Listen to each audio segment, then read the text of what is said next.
नमस्कार दोस्तों आज बात करते हैं कि हमें नौकरी लगते ही अपना घर या फ्लैट खरीद लेना चाहिए या फिर हमें किराए पर रहना चाहिए। बहुत का मानना है कि किराए के घर में मौज होती है और बहुत का मानना होता है कि किराए के घर पर रहना जो है वो आर्थिक परेशानी का सामना करना होता है और अपना घर होता है। तो दोस्तों आज जानते हैं कि कुछ पहलुओं पर हमें गौर करना चाहिए, उसके बाद जो है हमें ये डिसीजन लेना चाहिए कि हमें किराए पर रहना है या जल्दी से जल्दी हमें कोई मकान या फ्लैट खरीदकर रहना चाहिए। दोस्तों अगर जो किराए पर रहते हैं उसके अपने फायदे होते हैं और अपना जो मकान होता है उसके अपने फायदे होते हैं और दोनों के नुकसान भी हैं। तो दोस्तों आज इस पे जो है हम बातचीत करते हैं, आज ये सुनिश्चित करते हैं कि हमें कब जो है अपने खुद का मकान फ्लैट लेना चाहिए या किराए पर ही रहना चाहिए।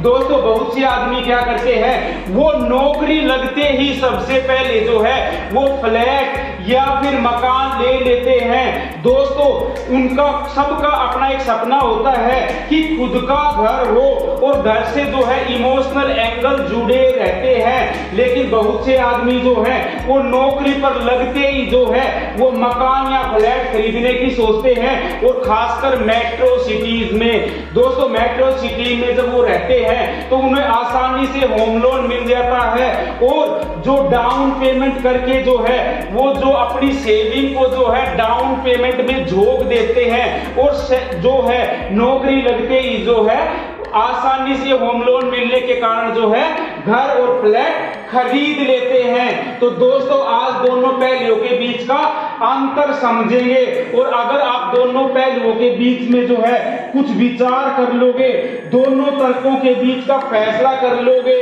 तो आपको किसी एक्सपर्ट की जरूरत नहीं पड़ेगी, आप खुद फैसला ले सकते हो। तो दोस्तों आज जानते हैं कि किराए पर रहना चाहिए या खुद का होम या फ्लैट खरीद लेना चाहिए। दोस्तों बहुत से ऐसे भी आदमी होते हैं जो घर खरीदते ही कार की ईएमआई का बोझ भी जो है अपने सिर पर ले लेते हैं और इसके कारण जो है आर्थिक परेशानी का सामना करना पड़ता है और दोस्तों अपनी सिविल भी खराब कर लेते हैं और अगर नौकरी में कोई ऊक चूक बैठती है तो घर के साथ साथ जो है कार की ईएमआई भी जो है बोझ बन जाती है। तो दोस्तों अगर आपकी पहली नौकरी है, फर्स्ट नौकरी है, तो दोस्तों आपको सेविंग भी करनी चाहिए पहले, और जब सेविंग भी कर लेते हो और अच्छे से डिसीजन लेते हो तो 40 साल की उम्र में जो है आप अपने रिटायरमेंट की बाद की जो लाइफ होती है, जिंदगी होती है, यानी कि जो सेकंड इनिंग होती है, आप एकदम आश्वस्त हो जाते हो। तो दोस्तों आज कुछ पहलुओं के बारे में चर्चा करेंगे।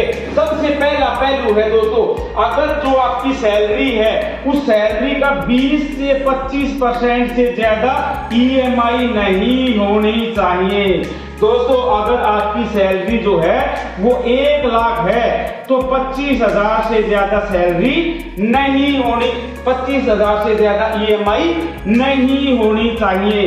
दोस्तों अगर आपकी सैलरी जो है वो 1 लाख है और 25,000 से ज्यादा ईएमआई बनती है तो दोस्तों अभी आपको इंतजार करना चाहिए, अभी आपको जल्दबाजी फ्लैट या मकान खरीदने की नहीं करनी चाहिए।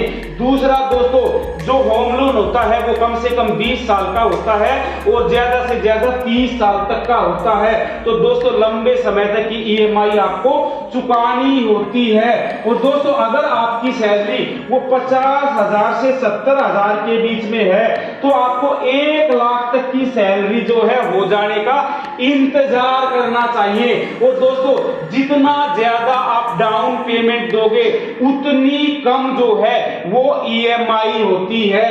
दोस्तों अगर आपकी सैलरी जो है 1 लाख तक की है तो आपको ज्यादा से ज्यादा जो है 30 से 35 लाख का मकान फ्लैट जो है खरीदना चाहिए। और दोस्तों अगर आपकी सैलरी जो है वो 1.5 लाख रुपए तक है तो दोस्तों आपको जो है 50 लाख तक का मकान खरीदना चाहिए। और दोस्तों अगर आपकी जो भी सैलरी है उसका ईएमआई जो है 20 से 25% से ज्यादा नहीं होना चाहिए। और दोस्तों दूसरा पहलू ये है कि आपको जरूरत के हिसाब से जो है फैसला लेना चाहिए और आपकी जो जॉब प्रोफाइल है उसके हिसाब से फैसला लेना चाहिए। नहीं तो आप जो है अपनी नई नई नौकरी में जो है जिस शहर में आप जो है फ्लैट या मकान ले लेते हो आप उस शहर से जो है बंद कर रह जाते हो और आप चाहकर भी जो है नौकरी को स्विच नहीं कर पाओगे, नौकरी को नहीं बदल पाओगे। तो दोस्तों आपको जो है जरूरत के हिसाब से फैसला लेना चाहिए। जो प्रोफाइल क्या है वो ट्रांसफरेबल है या नहीं है। और दोस्तों जिस शहर में आप ले रहे हो उसके आसपास आपके रिश्तेदार जो है आपकी लोकेलिटी है कि नहीं है, शिक्षा स्वास्थ्य कैसा है, शिक्षा और जो स्वास्थ्य जो है उसकी जो है इंफ्रास्ट्रक्चर वहां पे कैसा है। और दोस्तों आपकी जॉब जो है वो ट्रांसफरेबल है कि नहीं है। और दोस्तों एक शहर में जाकर जो है नए शहर में जाके जो है आपको मकान या फ्लैट खरीदने की जल्दबाजी नहीं करनी चाहिए, हड़बड़ी नहीं करनी चाहिए। तीसरा पहलू ये है दोस्तों कि अगर आप जो है पहले दो पहलुओं पर जो है विचार कर लेते हो कि भाई इतनी मेरी सैलरी है और उसका 25% से ज्यादा ईएमआई नहीं है, दूसरी आपने जो है अपनी जरूरत को भी देख लिया, अपनी जॉब प्रोफाइल को भी देख लिया कि वो ट्रांसफरेबल है या नहीं है।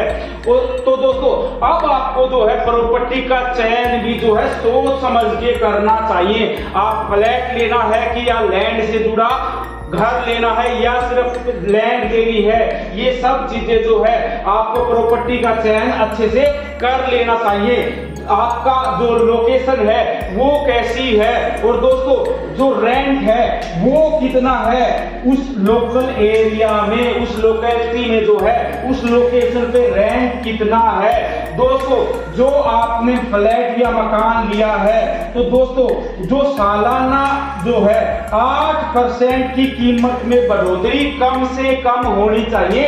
ऐसी लोकेशन पे जो है आपको प्रॉपर्टी खरीदनी चाहिए दोस्तों। और जो प्रॉपर्टी आपने खरीदी है चाहे वो मकान है या फ्लैट है 20 साल में जो है मौजूदा कीमत का 3 गुना हो जाना चाहिए। मान लो आपने कोई है 10 लाख में जो है कोई मकान फ्लैट खरीदा है तो वो मकान फ्लैट जो है 20 साल में कम से कम 30 लाख रुपए का होना चाहिए। यानी कि जो प्रॉपर्टी है उसकी तिगुनी कीमत जो है 3 गुना कीमत जो है हो जानी चाहिए। दोस्तों अगर आप सिर्फ इन्वेस्टमेंट के लिए ले रहे हो या रियल एस्टेट के लिए ले रहे हो तो अगर टीयर जो है 2 सिटी है या टीयर जो है 1 सिटी है, टीयर 2 या 3 सिटी है, मतलब कि छोटे शहर है, टीयर 1 सिटी नहीं है, तो दोस्तों आपको जो है लैंड से जुड़ा हुआ घर लेना चाहिए। और दोस्तों लैंड से जुड़ा हुआ अगर घर नहीं मिलता है तो आपको जो है खाली प्लॉट या लैंड ले लेनी चाहिए दोस्तों। क्योंकि जो है फ्लैट की कीमत जो है, फ्लैट की रीसेल वैल्यू जो है वो कम होती है और जो लैंड से जुड़ा हुआ मकान होता है या फिर लैंड जो होती है उसकी कीमत ज्यादा बढ़ती है। पिछले कुछ सालों में जो है वो फ्लैट की कीमत में गिरावट आती है, लेकिन जो लैंड से जुड़ा हुआ मकान है या जो लैंड से जुड़ा हुआ प्लॉट है उसकी कीमत जो है हमेशा बढ़ती है। और अगर आपको उस प्रॉपर्टी पे मकान भी बनाना है तो लैंड पे जो है आप अपना मन मुताबिक मकान बना सकते हो। तो दोस्तों आपको जो है ये डिसीजन जब आप ले लेते हो कि सैलरी का 20 से 25% से ज्यादा ईएमआई नहीं है, जरूरत के हिसाब से जॉब प्रोफाइल के हिसाब से अगर आपने चूज कर लिया और दोस्तों प्रॉपर्टी का चयन जो है आपने इस हिसाब से ले लिया कि प्रॉपर्टी की कीमत जो है आने वाले सालों में बढ़ेगी। और दोस्तों लैंड से जुड़ा मकान लेना है कि फ्लैट लेना है, अगर आप इन चीजों पर जो है इन तर्कों पर जो है गौर फरमा लेते हो तो दोस्तों आप खुद फैसला कर पाओगे कि अभी मुझे किराए पर रहना है कि या जल्दी से जल्दी फ्लैट ले लेना है।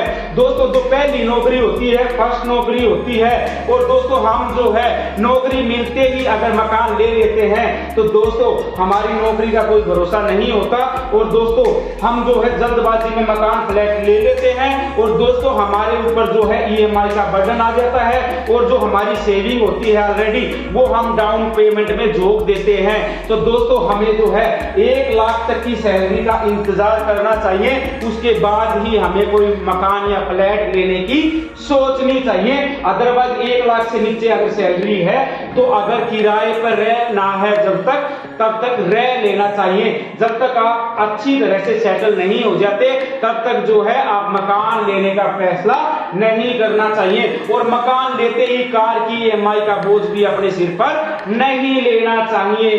तो दोस्तों आशा है ये वीडियो आपको पसंद आया होगा तो चैनल को लाइक कर दो, शेयर कर दो, सब्सक्राइब कर दो, क्योंकि जहां वित्त है वहां वित्तकुंड है। ओम वित्ताय नमः। दोस्तों वीडियो को अंत तक देखा करो, बहुत काम आने वाले वीडियो हैं।